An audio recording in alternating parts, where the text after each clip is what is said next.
ASEAN बंधु, तो आपका फिर से मेरे इस यूट्यूब चैनल में स्वागत है। तो आज मैं आपके लिए फिर से एक वीडियो लेकर आई हूँ जो है क्लास 12 के पॉलिटिकल साइंस, तो chapter 4 alternative centres of power, या आप इसे कह सकते हैं न्यू सेंटर्स।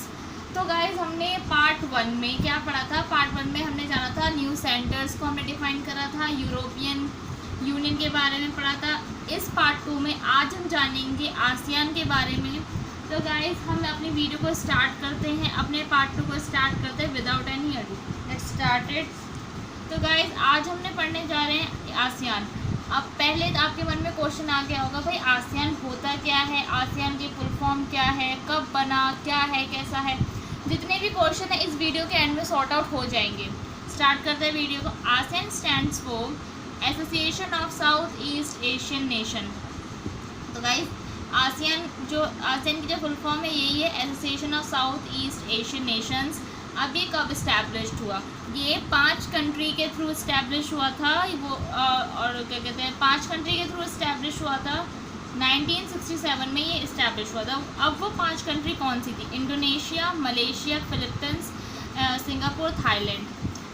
बैंकॉक डिक्लेरेशन कब हुआ था? 1967 में। आसियान सेक्रेटरिस्ट यानी आसियान सेक्रेटरिस्ट कहाँ लोकेटेड है? जकार्ता यानी इंडोनेशिया में। आज मतलब 2018 के जनरल कौन थे इसके? सेक्रेटरी जनरल थे इसके डाटो लिम जोखोई। तो गाइस अब हमने आसियान के बारे में थोड़ी इन्फॉर्मेशन इकट्ठा कर ली है, तो अब हम बात करते हैं आगे। आसियान किन ऑब्जेक्टिव्स के ऊपर बना, क्या सिद्धांत, क्या इसके उद्देश्य रहे बनाने के? तो हमने लिख रखा है एक्सेलरेट इकोनॉमिक ग्रोथ, यानी जितने भी आसियान के अंदर यानी साउथ ईस्ट एशियन नेशन के अंदर जितने भी मेंबर्स हैं उनके इकोनॉमिक ग्रोथ को बढ़ाना। ठीक है गाइस। सोशल कल्चरल कॉर्पोरेशन यानी सोशल कल्चर, जितने भी उनके सोशल कल्चरल कॉर्पोरेशन है उनमें क्या कहते हैं, प्रमोट करना, पीसफुली उनको स्टैब्लिश करना, एक तरह से आप समझ सकते हैं।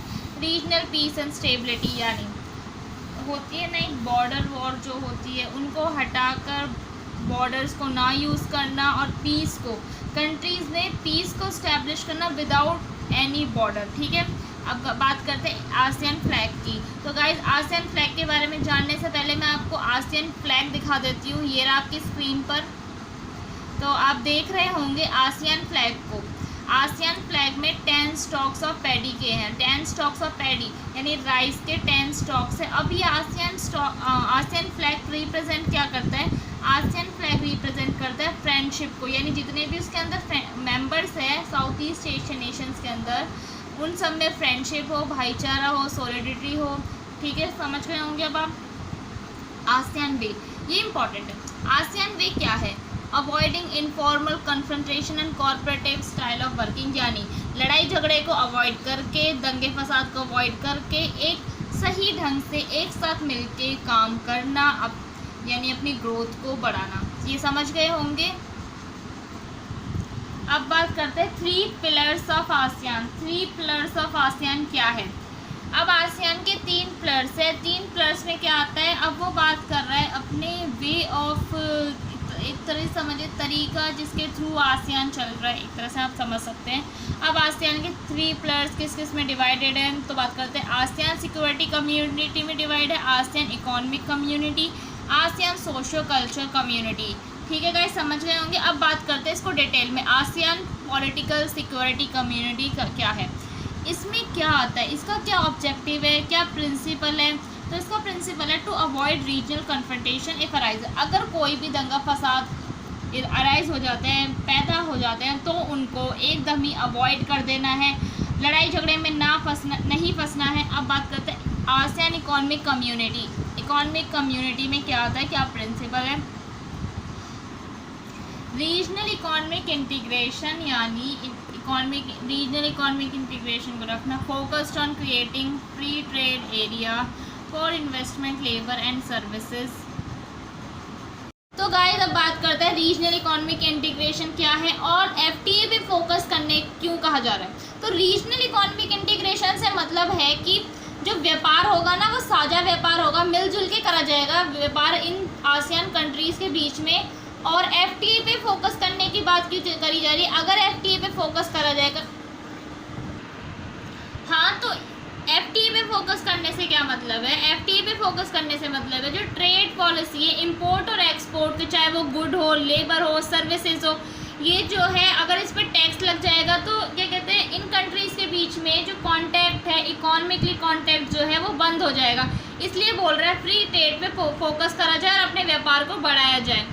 आसियान सोशो कल्चर कमेटी, इससे क्या मतलब है, commitment to lift the quality of life, यानी आसियान के अंदर जितने भी नेशंस, जितने भी कंट्रीज़ हैं, जितने मेंबर्स हैं, उनके सिटीजन्स के क्वालिटी लाइफ को बढ़ा देना, उनके जीवन स्तर को बेहतर से बेहतर बनाना। अब आसियान रीजनल फॉर्म या ARF कब इस्टेब्लिश हुआ, 1994 में ये इस्टेब्लिश हुआ। भी किस लिए इस्टेब्लिश हुआ, to enhance the peace and security in the region along with the regional stability. कहने का मतलब क्या है, ये इसलिए बनाया गया फॉरम, इसलिए निकाला गया जितने भी मेंबर्स हैं आसियान में उनके बीच में पीस हो, सिक्योरिटी की भावना बनी रहे और रीजनल सिक्योरिटी रहे, यानी दो आपस की कंट्री लड़ाई ना कर रही हो। मेंबर्स कितने हैं, 27 कंट्रीज़ इसकी मेंबर हैं, included India. Okay guys. FTA क्या है, एफटीए का मतलब है, FTA stands for free trade agreement. अब फ्री ट्रेड एग्रीमेंट हम पहले भी शायद डिस्कस कर चुके हैं, दोबारा डिस्कस कर लेते हैं। फ्री ट्रेड एग्रीमेंट से क्या मतलब है, to reduce that tariff trade without tax, यानी रिड्यूस करना टैरिफ को। टैरिफ क्या होता है, टैक्सेस होते हैं जो ट्रेड पे, यानी इंपोर्ट और एक्सपोर्ट्स जितनी भी चीज़ें होती है, चाहे वो गुड हो, लेबर हो, सर्विस हो, इन पे जो लगाई जाती हैं उसको रिड्यूस कर देना, उसको कम कर देना। अब इससे क्या फ़ायदा होगा, इससे फ़ायदा होगा कि अगर हम ट्रेड को रिड्यूस कर देंगे, दो कंट्रीज़ है, जितनी भी आसियान के अंदर कंट्रीज़ आती है उनमें जो ट्रेड होगा वो बेहतर से बेहतर होता जाएगा। टैक्स से वो क्या कहते हैं, टैक्स कम होगा तो ज़्यादा से ज़्यादा कंट्री एक दूसरे के अंदर इंपोर्ट एक्सपोर्ट करेंगी, ट्रेड को बढ़ाएंगी। इसलिए फ्री ट्रेड पॉलिसी पे ये लोग फोकस कर रहे हैं। इंडिया साइंड एग्रीमेंट, इंडिया ने एफटीए का एग्रीमेंट साइन करा, किसके साथ, सिंगापुर और थाईलैंड के साथ। अब बात करते हैं look east policy. Look east policy क्या है, लुक ईस्ट पॉलिसी को हिंदी में कहते हैं पूरब चलो नीति क्या है। India's look east policy, India ने कब इस लुक ईस्ट पॉलिसी पे नज़र डाली, कब इसने इस पे एफर्ट दिखाए, 1991 में। 1991 कोल्ड वॉर एरा का एंड था, ये कोल्ड वॉर जो अपनी एरा थी वो एंड हुई थी गाइस, तब से ही लुक ईस्ट पॉलिसी स्टार्ट हुई। क्यों हुई, क्योंकि जो ईस्ट था वहाँ पे क्या कहते हैं, कोल्ड वॉर के बाद वो लोग उभरने लगे तो उन्होंने सोचा पूरब की नीतियों पे ज़्यादा नज़र मारते हैं, और इंडिया भी उसका क्या कहते हैं, इंडिया ने भी उसको अच्छा समझा और उस पर बोला हमें इस पे अपना विचार करना चाहिए। 1991 में इंडिया ने इस पे विचार करा, और ये क्या cultivate extensive economic and strategic relation, यानी रिलेशन बढ़ा इकोनॉमिकली और स्ट्रेटेजिकली किसके साथ, साउथ ईस्ट एशिया के नेशन के साथ। समझ गए होंगे आप। आसियान विजन डॉक्यूमेंट क्या है, 2020 आसियान विजन डॉक्यूमेंट है। आउटवर्ड लुकिंग रोल, ये एक ही है, ठीक है ना। तो आउटवर्ड लुकिंग रोल से क्या मतलब है, यानी बाहर की तरफ देखना।